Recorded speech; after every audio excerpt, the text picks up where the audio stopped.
কোর্টের বিচার যদি দেশের মানুষ ক্ষুব্ধ হয়, তাহলে এই বিচার বিভাগের বিরুদ্ধে একদিন হয়তো মানুষ রুখে দাঁড়াতে পারে। ঠিক সরকারও যদি বেশি স্বৈরাচারী আচরণ শুরু করে, তাহলে সেই স্বৈরাচার সরকারের বিরুদ্ধে জনগণ রুখে দাঁড়াবার ইতিহাস আছে, সেটাও দাঁড়াইতে পারে। আর আমরা যদি আওয়ামী লীগকে অনুসরণ করার চেষ্টা করি বা কার্যক্রমে আমাদের কোনো নেতা বা কর্মীর ভুল পদক্ষেপের কারণে যদি জনগণ আমাদের উপরে বিরক্ত হয়, আওয়ামী লীগের উপরে যেরকম ক্ষিপ্ত হয়েছিল সেরকম যদি আমাদের উপরও ক্ষিপ্ত হয়, তাহলে আমাদের জন্য খারাপ সময় অপেক্ষা করে আছে। সুতরাং আগামীতে বাংলাদেশ কেমন চলবে, অর্থনীতি কেমন হবে, রাজনৈতিক স্থিতিশীলতা থাকবে কিনা, এটা পুরোপুরি বিএনপির উপর নির্ভর করে এবং এখানে তারেক রহমানের নেতৃত্ব অত্যন্ত গুরুত্বপূর্ণ ভূমিকা পালন করবে।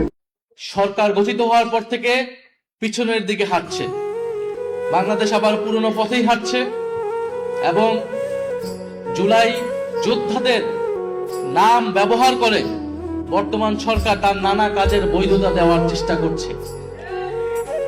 কখনো তারা ৭১-এর নাম ব্যবহার করছে, কখনো তারা জুলাই যোদ্ধাদের নাম ব্যবহার করছে। তারা আসলে কোনোটাকেই ধারণ করে না। তারা সকল আন্দোলনের সুবিধাভোগী ছিল, সকল আন্দোলনের সুবিধা নিয়েছে, কিন্তু কোনো আন্দোলন, কোনো গণ আন্দোলনের তারা প্রতিশ্রুতি কখনোই রক্ষা করে নাই। ইতিহাস এটাই বলে, ৯০-এর গণ আন্দোলনের পরে এই বিএনপি সরকার ক্ষমতায় ছিল, কিন্তু তারা সেই ৯০-এর গণ অভ্যুত্থানের ৩ দলের জোটের যে রূপরেখা তৈরি হয়েছিল, সেই রূপরেখাকে তারা অস্বীকার করেছিল।